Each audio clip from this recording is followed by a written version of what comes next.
Hello and welcome back to my channel. Well, that's if you're coming back, but if you're here for the first time, welcome. So today is a sunny, chilled day, and I thought I should come through and have a little conversations with you guys about the I think I'm going to continue with the stages. I feel like continuing with the stages today. So what I'm going to do, I'm going to do stage 2, and I feel like stage 3 goes very well with stage 2. So I think I'm going to cover both of them in this um, video session. If you still remember, I said stage 2 in the stages of the spiritual awakening. It's perception shift, and stage 3 was seeking answers and finding meaning. Obviously when your perception has shifted, you're definitely going to want to find, no, you're going to definitely have questions, and you would want to find answers to those questions. So that's why I feel like they go very well together. So I'm just going to add them together to make things a little simple. So with me, when it comes to perception, I have always perceived things differently. And I am someone who has always questioned things. And I'm one of the people that are very stubborn when it comes to conforming. And we are talking about spirituality here. So I'm not the type of person who just goes with the wind. I want to know why. And I bet I'm not the only one who feels like that or is like that. So I'm saying I have always had a different way of looking at things, especially when it comes to spirituality and what we have been taught. As I said in one of my videos, I come from a Christian background. But you see, with me, my Christian background is basically something that I chose for myself. Let me say the type of Christianity I followed, because my grandmother went to a Methodist church, which is not as critical as the charismatic church is.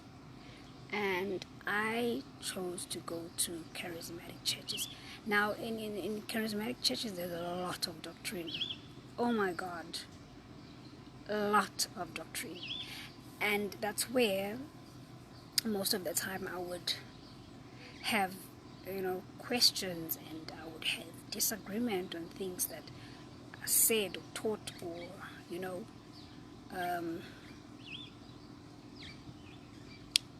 given to people to follow. I would feel like I don't think it's supposed to be done like that, or I don't feel like God is saying that. To a point that I think a lot of people would get irritated with me or by me for not conforming, to a whole lot of things. I will make an example. I have always believed that God is not a human being.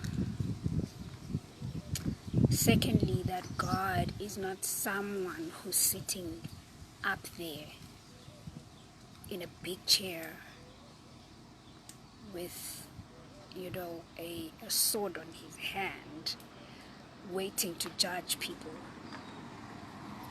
I've never seen God in that way. I could not picture God in that way, sitting somewhere and looking down on us and watching us, and and also how people pray, I have never felt like prayer is supposed to be something that you kind of recite. I always felt like I can talk to God anytime in a conversation kind of a way, where I would speak to him and I would listen to him responding. And his response for me has never been a big voice that comes from heaven. For me, it has always been the voice inside of me that speaks back to me. For another person, you would look at it like it's your thoughts. For me, I would always say it's my inner voice. If it's your inner voice, then it's you. And this brings me to another point, that God is not up there, but God is in me. He's inside of me. And if he's inside of me, that means God is me. Right? Which to another person will sound like, what? You're saying God is you. I am God. I am made in his image and likeness. And sometimes we think that image is actually this portrait that you see in front of you. But maybe the way that he was saying it was not really what we think it is. Because before there is this form, there is another form of me. Well, in this, I don't really want to go deep in those things and sound like I'm being a teacher or whatever. I'm just going to, just touch there and there on how I see things and how I've always believed in things, And the other thing is, I have always believed that people don't die. Yes, we have the physical death, but it doesn't end there. I have never believed that when people are dead, it's the end. Where people would even say, don't even like make reference to them because balele, you don't talk to them. I've never believed that. I've always believed that a person is a soul before a person is a human being, is in flesh. And when you are on earth, you function in the body that you have been given, but you are a soul. And it means that you don't exist now when you are in your body, but you existed before. So if you existed before you came into the body, that means that you will exist after the body, because you've always been there. So why would a person think that you die and then that's the end? I've never believed in that. Which kind of made it a little easy for me when I actually found out that part of my calling is to be a healer, and not just a healer, an African healer. And you do know that involves souls. You deal with souls that are living here now, and souls that have lived before. So my shift became kind of easy when the time came where I was now told that you are not just a person who is a seer, because from the age of 12, I already kind of knew that I see things before they happen.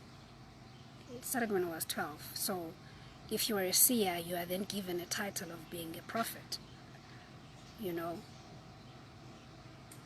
And that's where for the longest time I have been stuck at. And when they actually told me that, no, you are not only that, there's something bigger and deeper than just you being a seer, you know. And now I needed now to shift the way I have seen things and look at them a little different and a little deeper, you know.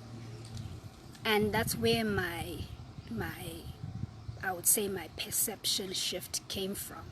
And it was not such a drastic, you know, change or shift, because as I said, I've always looked at things a little different from how I have been taught or made to know, you know. And even now, I mean, I am still learning, you know, or let me say seeking answers, you know, in questions that I've had. And it feels good to actually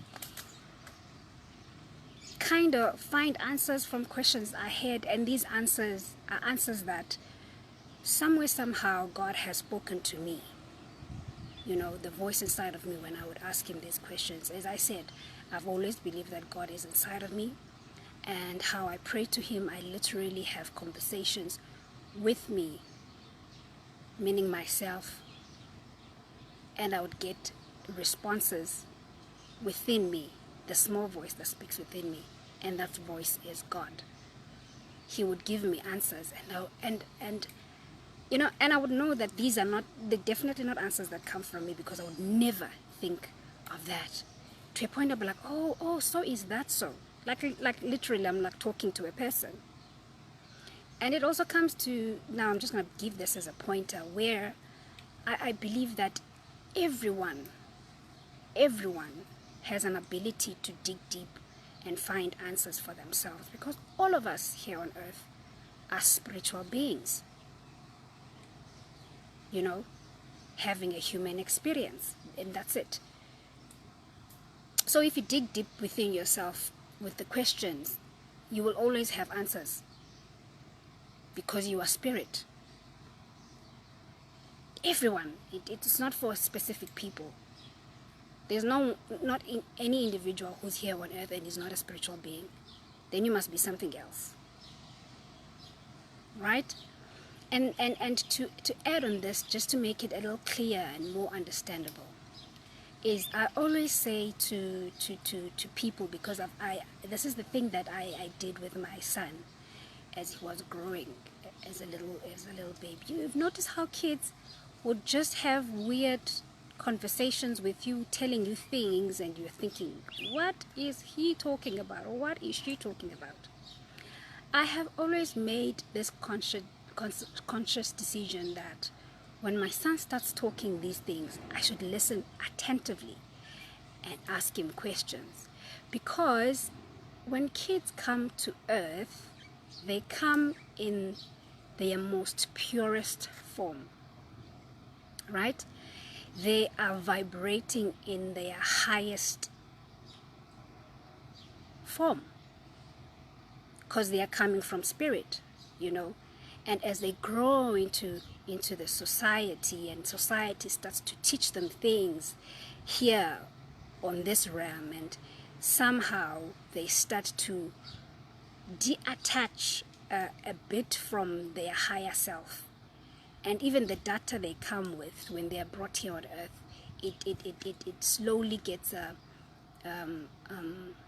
you know, diluted, or they slowly like forget, you know, things that they come here on earth knowing, you know. So when kids talk to you about these weird things or these weird questions, you must listen to them and actually ask them. When they actually ask you something and you ask them, what do you think, baby? And they will actually tell you things, and when you listen to them, they sound insane, but it's exactly what it is, because they still have data from the spirit, you know. Like for an example, my son the other day, well, he has told me a whole lot of things. Some of them I don't really remember now, but when he would ask or tell me about them, they would puzzle me, that they would blow my mind. So this other day, not so long ago, he was telling me that he doesn't really like sleeping alone because he feels a little safe when he's with me, you know. So in my response, I say to him, well, you need to learn to sleep alone without me because you are always safe because God is there and He's protecting you. You're always safe. And he says, yeah, I know, but you are also God. Now referring to me. This is coming from a 10-year-old. And I have never told him that I am God. Because generally your parents on earth are the first God that you'll ever know. They protect you, they provide, they make sure that you are safe. It's the God that you'll ever see on earth is your parent. And it also goes to the thing that when someone says the only God that you will see in this realm is the person next to you. And this is coming from like a 10-year-old saying that, but you are God, which is the truth. You know? So I don't know whether I'm kind of going in and around this topic, but I am speaking as things are getting downloaded in my mind. But obviously when you are having an awakening, you start to see things a little differently. You start to question things on how you were taught, and you start to seek answers in these questions that you have. And in that way, you can now kind of see that there is something that is happening within you, you know, that is a little different. And it's a sign that there's a new you that is coming up. And it's one of the things that one should pay attention to. And I always say, if there is a question on something, there's always an answer. If you question something, you seek for the answer. And trust me, you will find. You know? So, I don't know if there's anything that I have left out and things that I actually wanted to point out. I'll maybe come back to this and talk about it. But for today, let me just end here as I'm sitting outside and we have load shedding again. Can you believe it? But I think when there's load shedding, then I don't have other things to do. I then have time to do this. So please do remember to subscribe on my YouTube channel and to like or comment if you find that I've said anything interesting or you want to add on something. Feel free to do that. And stay blessed. Makokhanya.